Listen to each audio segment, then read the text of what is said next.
கடலூர் மாவட்டம் ஸ்ரீமுஷ்ணத்தில் பூஜை போட வந்த ஆம்னி வேன் கோயிலிலேயே விபத்திற்குள்ளாகியது. அரியலூர் மாவட்டத்தைச் சேர்ந்த சுதாகர் என்பவர் குடும்பத்துடன் ஸ்ரீமுஷ்ணத்தில் உள்ள பூவராக சுவாமி கோயிலில் தனது புதிய 4 சக்கர வாகனத்திற்கு பூஜை செய்துள்ளார்.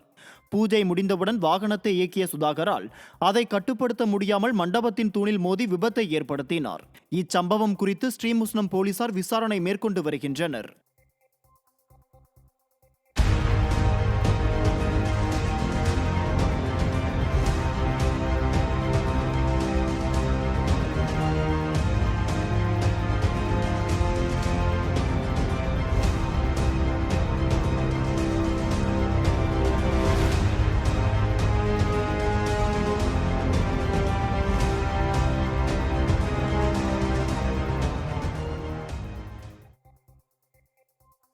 சென்னை அண்ணா சாலை மின்வாரிய தலைமை அலுவலகத்தில் 40க்கும் மேற்பட்ட பேட்டரிகள் திருடு போகியுள்ளது.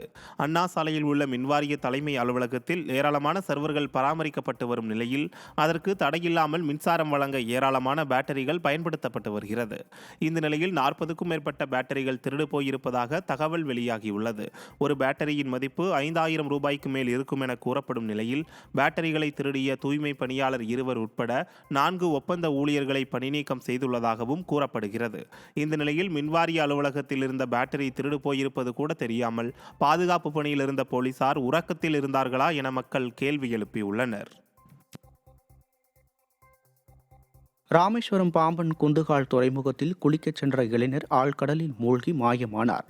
பாம்பன் பகுதியைச் சேர்ந்த 7 இளைஞர்கள் கடலுக்கு குளிக்க சென்ற நிலையில் முகமது முஜாஹித் என்ற இளைஞர் கடலில் ஆழமான பகுதிக்கு சென்றதாக கூறப்படுகிறது. அந்த பகுதியில் அவர் நீந்த முடியாமல் கடல் நீரில் மூழ்கி மாயமானார். அவரை தேடும் பணியில் முத்து குளிக்கும் மீனவர்களும் கடலோர காவல் படையினரும் ஈடுபட்டனர். திருப்பூர் மாவட்டம் அவிநாசி அடுத்த கருவலூர் பகுதியில் அரசு பேருந்து ஓட்டுநர் குடித்துவிட்டு தாறுமாறாக ஓட்டியதால் அச்சமடைந்த பயணிகள் பேருந்தை நிறுத்தச் செய்து ஓட்டுநரை சிறைப்பிடித்தனர். நீலகிரி மாவட்டம் உதகையில் இருந்து திருச்சி மாவட்டம் துறையூரை நோக்கி சென்ற பேருந்து அவிநாசி அருகே சென்றபோது திடீரென அதிவேகத்தில் தாறுமாறாக ஓடத் தொடங்கியது. இதனால் பதற்றமடைந்த பயணிகள் உடனடியாக பேருந்தை நிறுத்தச் சொல்லி வாக்குவாதத்தில் ஈடுபட்டனர். அப்போது ஓட்டுநர் ராஜ்குமார் குடிபோதையில் மூழ்கி இருந்தது தெரிய வந்தது. இதனால் ஆத்திரமடைந்த பயணிகள் ஓட்டுநரையும் நடத்துனரையும் சிறைப்பிடித்தனர். தகவல் அறிந்து அங்கு வந்த போலீசார் அவர்களை பயணிகளிடமிருந்து மீட்டனர்.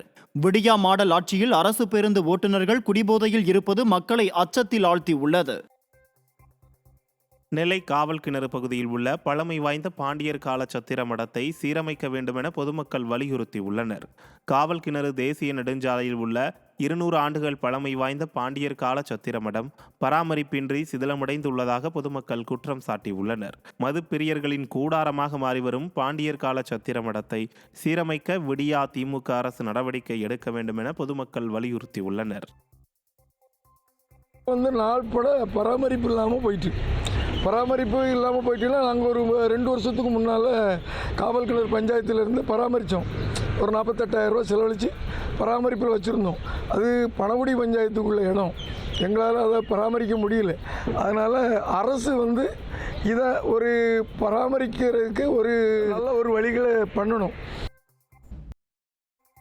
திருவாரூர் மாவட்டம் திருத்துறைப்பூண்டி, விளமல், தண்டலை, அம்மையப்பன், அடியக்கமங்கலம், சேந்தமங்கலம் உள்ளிட்ட பகுதிகளில் வெயில் வாட்டி வதைத்த நிலையில் திடீரென கோடை மழை பெய்தது.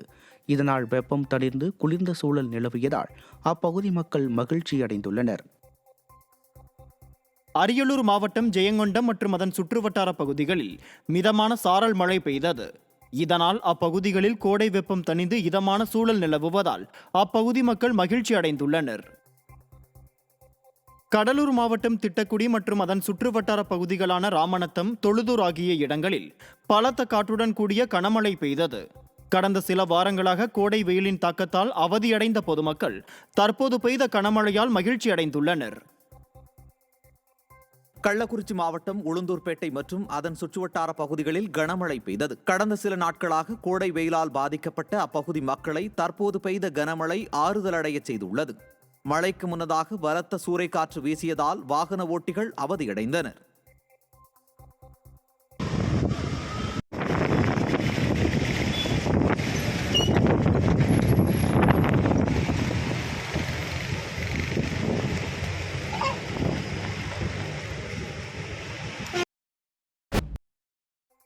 தூத்துக்குடி மாவட்டம் புதுக்கோட்டையில் மின் விரிவாக்க பணிக்கு இளநிலை மின் பொறியாளர் பேரம் பேசி லஞ்சம் கேட்கும் வீடியோ வைரலாகி வருகிறது. புதிய மின்கம்பம் அமைத்து மின்சாரம் வழங்க நுகர்வோரிடம் கட்டணம் வசூலிக்கப்படக்கூடாது என்று விதிகள் உள்ளன. ஆனால் புதுக்கோட்டை மின்வாரிய இளநிலை மின் பொறியாளர் தேவசுந்தர்ராஜ் மின் நுகர்வோரிடம் 5000 ரூபாய் லஞ்சம் கேட்டதாக கூறப்படுகிறது. எனவே இளநிலை மின் பொறியாளர் தேவசுந்தர்ராஜ் மீது நடவடிக்கை எடுக்குமாறு பொதுமக்கள் வலியுறுத்தி உள்ளனர். லேபருக்கு 7 பேர் வருவாங்க, அதுக்கு ஒரு 5000 ரூபா வந்துடும். ஏன்னா மீதிக்கு நான் வேற இடத்துக்கு வேலைக்கு அனுப்பிடுவேன்.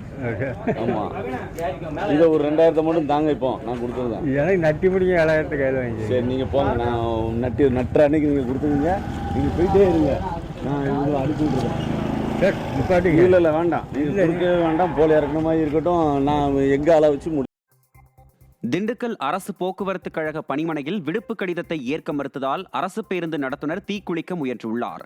மார்க்கம்பட்டி கிராமத்தைச் சேர்ந்த அரசு பேருந்து நடத்துனர் செல்வராஜ் மருத்துவ சான்றிதழுடன் முறையாக பெற்ற விடுப்புகளை பணிமனை போக்குவரத்து அதிகாரி ஏற்க முடியாது என கூறியதால் பெட்ரோல் ஊற்றி தீக்குளிக்க முயற்சி செய்துள்ளார். இதனைத் தொடர்ந்து அங்கிருந்த ஊழியர்கள் தடுத்து நிறுத்தி காப்பாற்றிய நிலையில் விடியா திமுக ஆட்சியில் நாளுக்கு நாள் தொழிலாளர் விரோத போக்கு அதிகரித்துள்ளதாக குற்றம் சாட்டியுள்ளனர்.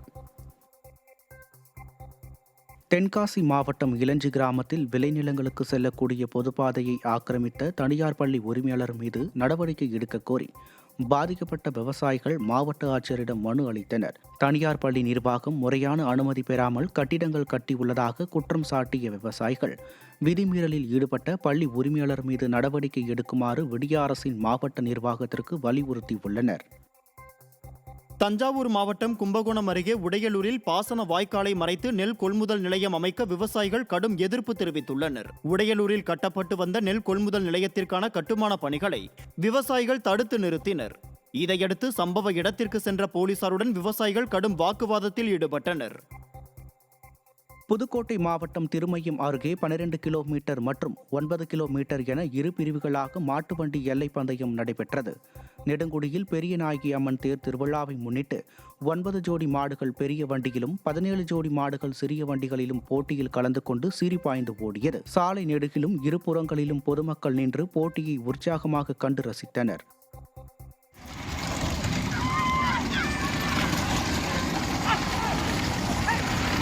Yeah.